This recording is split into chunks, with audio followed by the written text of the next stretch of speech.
Salut à tous. Le président se trouvait à Ankara, en Turquie, pour le 36 sommet de l'OTAN, à environ 1000 milles de Téhéran. Tout cela se déroulait en pleine guerre active, alors que l'Iran venait tout juste de reprendre ses frappes pendant qu'il était sur place. Il était arrivé à bord du tout nouvel Air Force One, un Boeing 747-8 d'une valeur de 400 millions de dollars, offert par le Qatar et modifié pendant des mois par L3 Harris afin de pouvoir le transporter. L3 Harris a accompli beaucoup de travaux de pointe en seulement quelques mois. Rien n'évoque mieux la tranquillité diplomatique que d'arriver à un sommet dans une forteresse volante avec des missiles en guise de musique d'ambiance. Pendant que le président participait au sommet, les services de renseignement américains auraient détecté ce que des responsables ont décrit à CBS News comme un complot crédible de forces mandataires iraniennes visant à tirer un missile sur Air Force One. C'est complètement faux quand on y pense. Le Secret Service n'a pas hésité. Il n'a pas annulé le voyage ni publié de communiqué. Ces agents sont intervenus, ont pris les choses en main et ont placé le président dans le bon appareil. L'itinéraire comprenait apparemment des réunions, des photos et ce petit détail administratif consistant à éviter un missile. Cet appareil était le VC 25A. Les deux avions portent les numéros de queue 28 000 et 29 000. Ils peuvent être ravitaillés en vol et disposent d'un ensemble de systèmes défensifs que même des sources de CBS ont décrits comme comprenant une technologie laser destinée à aveugler les missiles entrants, des systèmes capables de dévier les munitions en approche, comme les missiles solaires, ainsi que d'autres technologies de diversion. Une manière assez élaborée d'informer un missile entrant que sa réservation vient d'être annulée. Le 747-8 Qatari, qui, selon toutes les informations disponibles, n'a pas encore terminé sa conversion complète, n'était pas l'appareil approprié pour cette mission. Le Secret Service a pris la bonne décision. C'est son travail, c'est pour cela qu'il existe et c'est ce qu'il est censé faire. Le dispositif d'escorte de chasseurs qui aurait pu couvrir le départ est également important, tout comme l'état d'esprit des pilotes de chasse lorsqu'ils protègent Air Force One. Il se passe aussi énormément de choses dans le monde, notamment ce qui semble être une équipe militaire grecque opérant des batteries Patriot en Arabie Saoudite et accomplissant un excellent travail en abattant 2 missiles balistiques au cours de la fin de semaine. Un autre développement de dernière heure est survenu pendant le montage de cette vidéo. Le porte-parole de l'Iran est apparu à la télévision en direct et a déclaré que tout navire acceptant une partie des 2 milliards de dollars que les États-Unis ont promis pour réparer les bâtiments détruits par l'Iran ne serait plus autorisé à entrer dans le détroit d'Ormuz. D'abord, on endommage les navires, puis l'argent destiné aux réparations devient une infraction. L'extorsion semble maintenant avoir sa propre politique de service à la clientèle. À ce stade, la position de l'Iran ressemble à une querelle de cour d'école. L'Iran détruit les navires, puis agit comme si cela relevait de son droit parce qu'il serait propriétaire du terrain de jeu. L'extorsion iranienne ne semble tout simplement jamais s'arrêter. C'est incroyable. La comparaison avec une cour d'école est presque trop généreuse. Même les intimidateurs scolaires publient rarement des règlements maritimes après coup. Sur une note plus positive, une vidéo formidable a été publiée par un homme qui, je crois, s'appelle Frank. Il effectuait son dernier vol aux commandes d'un Bun, volant à très basse altitude et faisant exactement ce pourquoi le Bun a été conçu. Lors de son vol d'adieu, ses enfants devaient le guider au sol à son retour et il devait s'immobiliser sur l'aire de stationnement pendant qu'il l'aidait à se placer. Ce moment a dû être extrêmement émouvant. Je suis très heureux pour lui. Je crois qu'il s'appelle Frank, mais quoi qu'il en soit, la vidéo est apparue dans mon fil Instagram et je voulais le féliciter. Il a accompli un excellent travail aux commandes du Bun. Félicitations pour cette belle carrière et je lui souhaite le meilleur dans tout ce qu'il entreprendra ensuite.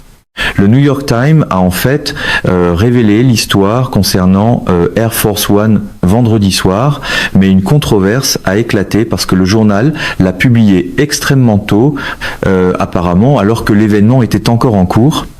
C'est là que se situe la différence entre la sécurité nationale et le simple fait d'informer les gens de ce qui se passe dans le domaine militaire. Des conversations sensibles se déroulant en temps réel avec le Secret Service ne devraient pas être rendues publiques. Être le premier est impressionnant, être le premier alors que la menace est toujours active est le genre de victoire qu'il vaut mieux admirer de très loin.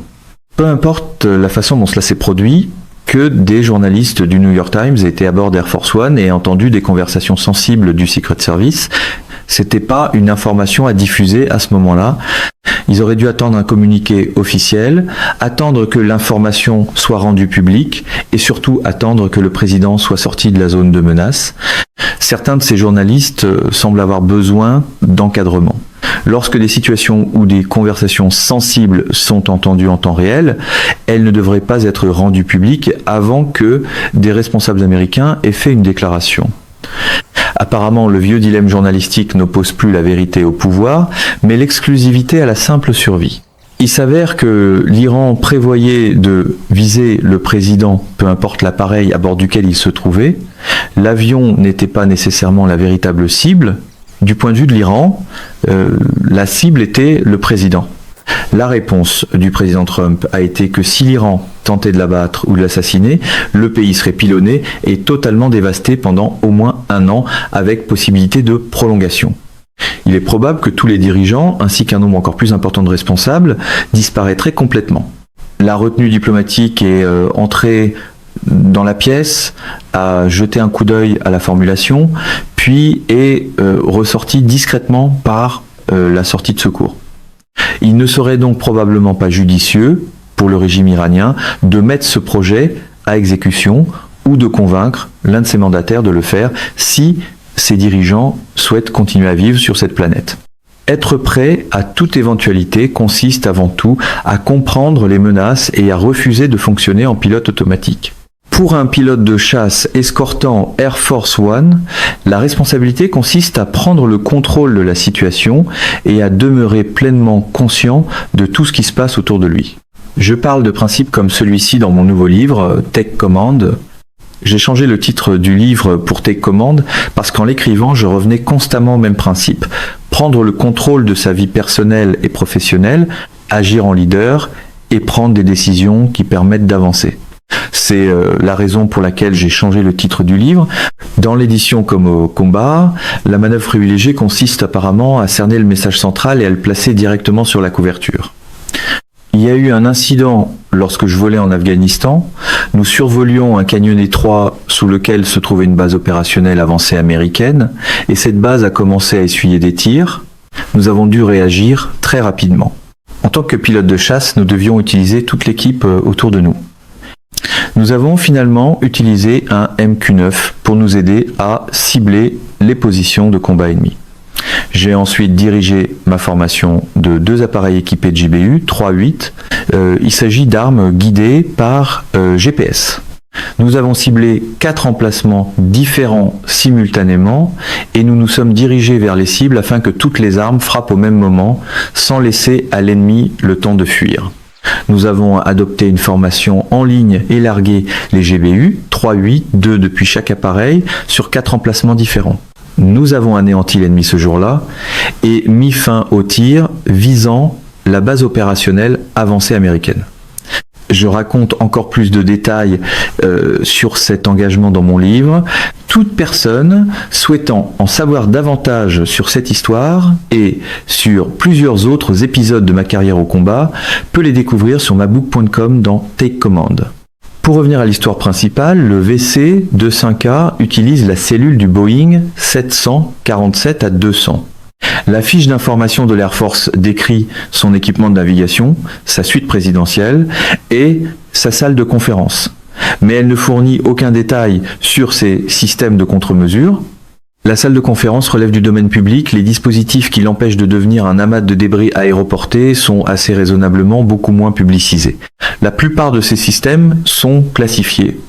Ils comprennent des technologies de diversion, des technologies de protection contre les missiles solaires et même des technologies de défense contre l'artillerie antiaérienne.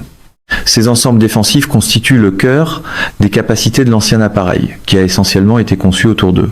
C'est pourquoi le nouvel Air Force One fait l'objet de modifications destinées à lui donner probablement le même type d'adaptation, mais dans une version améliorée et modernisée, Une autre capacité de l'ancien Air Force One est sa résistance à une impulsion électromagnétique ou IEM.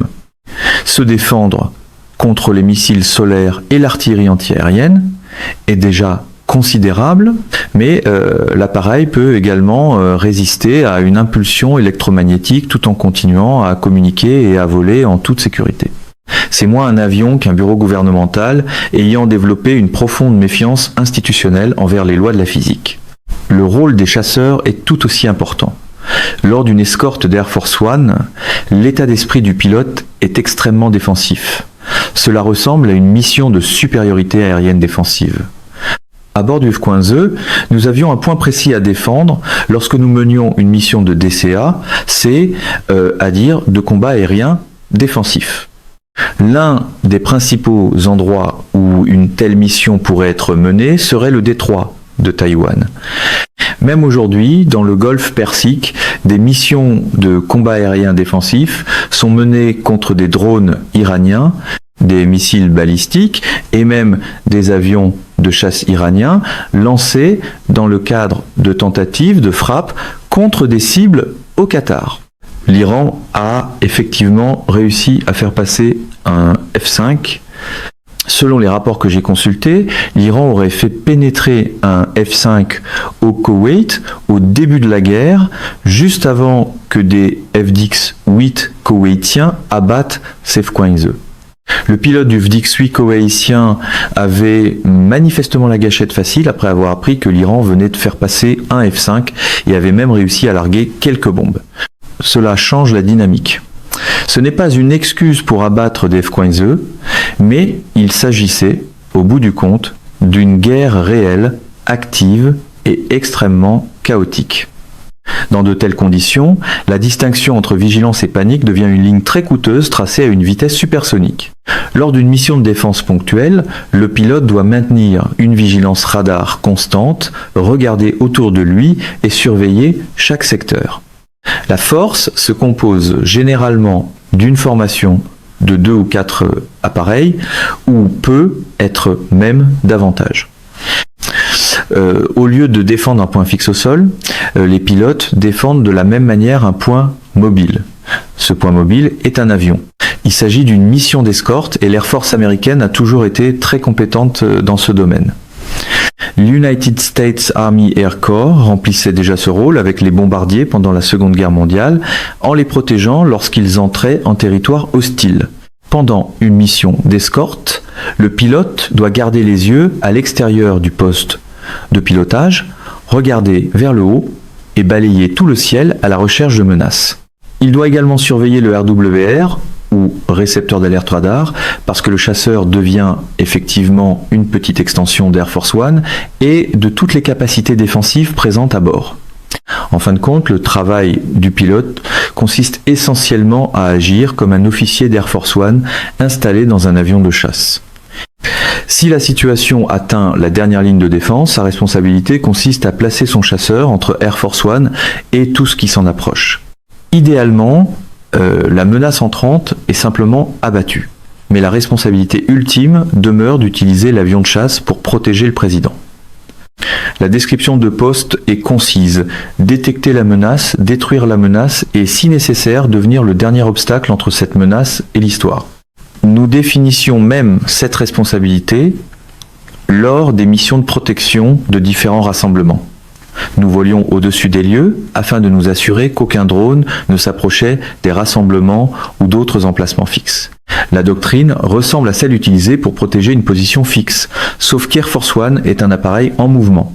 Il est impressionnant de voir des pilotes de chasse accomplir cette mission dans les airs. Ils méritent d'être reconnus pour ce travail. Lorsqu'on examine les vulnérabilités en cause, le Secret Service aurait estimé que l'Iran souhaitait lancer une forme quelconque de missile portatif contre Air Force One. La priorité consiste à empêcher le tir de réussir. Tout doit être mis en œuvre pour neutraliser cette tentative.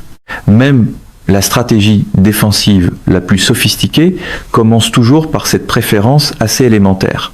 Ne laisser personne tirer en premier lieu. Cette responsabilité repose sur les systèmes défensifs d'Air Force One, mais aussi sur les chasseurs qui l'escortent. Partout où le président se déplace en avion, plusieurs niveaux de défense doivent être présents. Il ne suffit pas de compter sur une seule couche de protection. Ces différents niveaux comprennent les systèmes défensifs de l'appareil, ainsi que les chasseurs qui l'entourent. L'analyse de l'adversaire révèle également la manière dont l'Iran tente d'exécuter des plans de ce genre. Ces opérations passent par la force Al-Quds du corps des gardiens de la révolution islamique, ou CGRI, une organisation comptant environ 15 000 membres, dont la mission consiste entièrement à diriger et à approvisionner des groupes armés au-delà des frontières iraniennes. La force Al-Quds se concentre fortement sur les opérations extérieures, notamment par l'intermédiaire de son unité spéciale d'opérations externes. Cet élément a historiquement géré des tentatives d'assassinat très médiatisées à l'étranger et les a exécutées par l'intermédiaire de mandataires plutôt que de personnel iranien. Cette méthode permet à l'Iran de garder ses empreintes loin de la gâchette et de nier toute implication. La main demeure cachée, l'arme reste visible et l'explication officielle arrive avec une expression d'innocence offensée. Même lorsque des forces mandataires apparaissent vêtues de chandails portant le drapeau iranien, l'Iran peut présenter cela comme une coïncidence et prétendre que l'aide humanitaire envoyée au Yémen expliquerait d'une manière ou d'une autre comment ces groupes ont obtenu ces vêtements. De tels démentis sont difficilement convaincants. Rien ne renforce mieux un démenti que des produits dérivés portant l'emblème du commanditaire. Toute la force Al-Quds relève directement du guide suprême, qui est informé des opérations de ce niveau. Une opération visant un chef d'État américain ne peut pas avoir lieu sans une autorisation venue du sommet. Le problème est que personne ne sait actuellement qui se trouve au sommet. On ne sait même pas clairement qui dirige le pays. L'ancien ayatollah s'est complètement volatilisé et il existe maintenant un ayatollah de carton qui publierait supposément des messages sur X et diffuserait des communiqués, bien que personne ne sache réellement ce qui se passe. Des généraux radicaux ou d'autres responsables, on peut être pris le contrôle de ce petit fief tout en prétendant agir au nom de Mojtaba Khamenei. Le président Trump a déclaré que Mojtaba Khamenei était disparu à 90%. On ignore s'il est maintenu en vie artificiellement ou s'il se trouve ailleurs. L'État continue à publier des déclarations, même si l'identité de la personne qui les fait semble être devenue un détail administratif facultatif. La question que personne ne pose est de savoir qui prend réellement les décisions alors que l'Iran n'a pas présenté de guide suprême depuis le mois de mars. On ignore également qui serait pris pour cible si l'Iran tentait de faire quelque chose d'extrêmement stupide. Il est peu être permis de se demander si l'Iran irait jusque-là, mais bien sûr qu'il le ferait. Lorsque la chaîne de commandement devient invisible, la responsabilité développe le talent remarquable de disparaître avec elle. L'évaluation honnête est que le réseau extérieur de l'Iran est bien réel et qu'il n'a pas été entièrement dégradé. Des forces liées à l'Iran tentent d'atteindre le président depuis la frappe contre Soleimani durant le premier mandat du président Trump. En 2024, le département de la justice a inculpé plusieurs personnes dans une affaire de complot de meurtre commandité sur le territoire américain. La méthode la plus probable consisterait à placer un missile entre les mains d'une personne située près d'un aérodrome. Ce serait probablement l'approche la plus simple à tenter. Nous avons également vu récemment une alerte concernant un manpads à l'aéroport LaGuardia. Une personne aurait été aperçue avec ce que les autorités pensaient être un système portatif de défense antiaérienne, où une menace liée à un tel système aurait été signalée près de l'aéroport. C'est une possibilité complètement folle à envisager. Une menace de manpads pourrait impliquer une personne installée sur un bâtiment. Dans le cas de LaGuardia, l'individu signalé se trouvait près du terminal C, à proximité de l'un des terminaux. L'incident s'est finalement révélé non crédible, mais il devait exister une raison pour que la police de l'autorité portuaire le signale au départ. Les fausses alertes sont incommodantes. Ignorer la seule alerte qui est réelle est beaucoup moins élégant. Les menaces de ce type doivent être prises au sérieux. L'Iran continuera à tenter de créer le chaos parce que le régime iranien est un régime terroriste et provoquer la terreur est précisément ce que font les terroristes. L'Iran se comporte comme un zèbre qui défend ses rayures, comme si le terrorisme faisait simplement partie de sa nature et que personne n'avait le droit de s'y opposer. Le problème n'est pas que l'Iran ait été mal compris. Le monde sait déjà que l'Iran participe à des activités terroristes et que ses dirigeants passent leur temps à élaborer des complots, presque comme si des membres du CGRI se réunissaient dans un bar à chicha le vendredi soir pour préparer leur prochaine opération. On imagine l'ordre du jour rédigé dans une belle calligraphie: thé, stratégie, déni plausible et dessert. Aux États-Unis, la réponse consiste à surveiller ces dirigeants dans leur bar à chicha et à s'assurer qu'ils arrivent à destination en toute sécurité. Le commandement central des États-Unis, ou CENTCOM, peut surveiller les dirigeants du CGRI de cette manière, tout comme il a surveillé l'immense maison sécurisée au milieu du désert qui a explosé il y a quelques jours. L'objectif pourrait presque être décrit comme une façon de s'assurer que la maison de l'ayatollah soit parfaitement propre, en débarrassant les lieux de la moindre trace de poussière. Le ménage a certainement été minutieux, même si la propriété risque d'avoir du mal à récupérer son dépôt de garantie. La situation mondiale devient également de plus en plus chaotique, alors que la Russie envoie des drones en Roumanie. Et cette question a déjà été abordée, mais davantage de drones semblent maintenant pénétrer dans la région. Des F-6 de la 426 base aérienne roumaine ont tiré des missiles RR contre des drones au cours des derniers jours. Il s'agit de munitions de type Shahed, fondées sur des conceptions iraniennes et fabriquées sous licence en Russie, qui pénètrent dans l'espace aérien de l'OTAN. Un produit sous licence franchissant une frontière sans autorisation, la mondialisation a rarement été comprise avec autant d'efficacité. Au-delà de cela, une petite guerre aérienne semble se développer en Irak. La situation revient essentiellement à voir l'Iran attaquer l'Irak, même si les cibles directes sont les Kurdes présents sur le territoire irakien. Il semble que les attaques contre les Kurdes soient lancées depuis l'Irak lui-même. L'Iran maintient toujours son contrôle sur certaines milices en Irak et les utilise comme force mandataire contre les Kurdes. La situation pourrait nécessiter une vidéo complète, puisqu'elle évolue en temps réel. Il est incroyable de voir jusqu'où l'Iran est prêt à aller pour frapper les Kurdes. L'Iran se sent manifestement profondément menacé par la population kurde.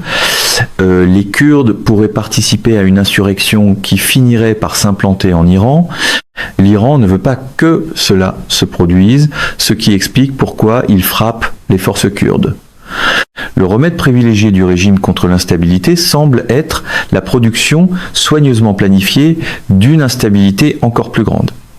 Des explosions ont été signalées au-dessus de l'Irak, y compris des explosions provoquées par l'interception de drones par les forces de la coalition. Une petite guerre aérienne est donc en cours en Irak et la situation nécessitera probablement une couverture supplémentaire à mesure qu'elle évoluera. Les 72 dernières heures méritent aussi d'être intégrées à l'analyse stratégique en 4 dimensions. Saudi Aramco a complètement fermé la raffinerie de Jizan. Cela retire 400 000 barils par jour de la production jusqu'à environ le 15 août. La fermeture est survenue après que des missiles et des drones Houthis ont endommagé le complexe de gazéification et le parc de réservoirs. Les satellites de détection d'incendie de la NASA ont capté la signature thermique avant même qu'Aramco confirme quoi que ce soit.